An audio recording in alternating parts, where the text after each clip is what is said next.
Ma'am, you said you started by asking him for a week as a trial period, Yes. and he said no.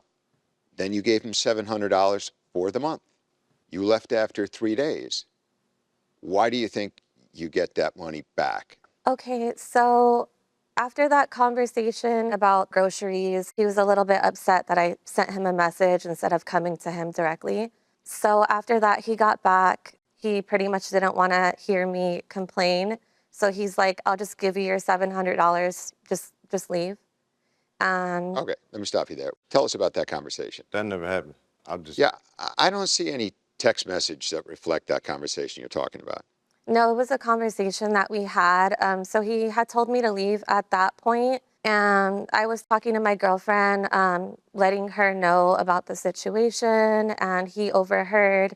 So he got very upset, and that's when he told me to give him my key and, to pack my things now. I asked him for the $700. He said, don't worry about it. Worry about getting your things out and worry about getting the $700 after you leave. Okay, so in your answer, you said that after you overhear her talking to a friend about what happened with the groceries, out of frustration, I removed her wet laundry from the machine and placed it in a trash bag so that the other housemate could use the machine. I didn't think that was relevant, but yeah, when I heard that conversation, I started to, because she had wet clothes in the washing machine from the 2 days before when I left. She was there for 3 days. When I came back on this day, after that text message situation and the phone conversation, there was the same wet clothes in there, like soaking wet, like didn't even go through the cycle. So that kind of pissed me off too. Yeah. Upon hearing her complaining, because I'm like, I'm letting you in my crib after our history, and you're complaining on the phone. Like, I felt like she was trying to like play with my name. So I was like, if that's how you feel, leave now. Because she texted me and said she's gonna leave. So I just was trying to follow up with her leaving. I'm asking her when, and Okay. I want to go to one of the text message exchange plaintiff's evidence. You're in blue right here, ma'am. Yes. You actually suggest to him that you can charge me for the 2 nights I stayed, but that's it. And his response to you was, you weren't kicked out. You chose to leave after saying you found a place. You said it yourself. I told you if you didn't like how things are, you could go, and you agreed. So don't twist it now just because you regret the decision. You're telling us you had a conversation with him that wasn't reflected in the text where he agreed to repay you the money? Yeah, so that was like the initial conversation. He told me, just to avoid hearing you complaining, I'll give you your 700 back, just go. This was like way after this text message. So regardless of what the situation is legally, why didn't you just give her money back? You didn't want her there.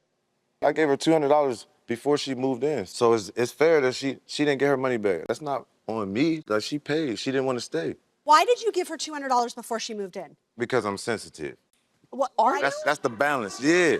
Why would I? Just think about it. But you won't answer my questions. But I know y'all the judges. But answer my question. Why would I give an annoying person $200? Did he give you $200 at the beginning of your time there? He did. Why?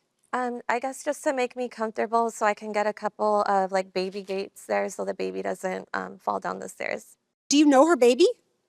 Yeah. How? She tell everybody in LA that's my baby. I'm her baby daddy. So that's another reason why she's able to get in my crib. Have you said that he's the father? I object. I don't feel comfortable. Ma'am, I'm asking you a question. It's a yes or no. What do you mean you feel uncomfortable? You just said that you make claims. Is that what you said? Yeah. Did she make claims that you're the father? It's celebrities I'm asking that you think to. she's my baby mother. So it's like, that's a part of the reason why she came in my crib. Yeah. You about to leave? Yeah.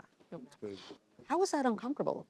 I think we have what we need, so we're going to excuse the party who is left while we deliberate in this matter. Thank you. All right. We have reached a unanimous verdict. Krystle, you paid rent for a month. You moved in. The issue came down to whether the defendant forced you out after 3 days. And there was some huge credibility issues with both parties. But you have the burden of proof. We asked you questions. You were being evasive. And it didn't help that you walked out. And so we're left with the question of whether you were forcibly removed from this home. Or it was a situation where we think the defendant said, hey, if you don't like how things go in this house, then you're free to leave. Was the defendant being difficult? Yes, we can see that. But we don't believe that he forced you out. And so because of that, the verdict is to dismiss your complaint today. Good luck to the both of you. Thank you.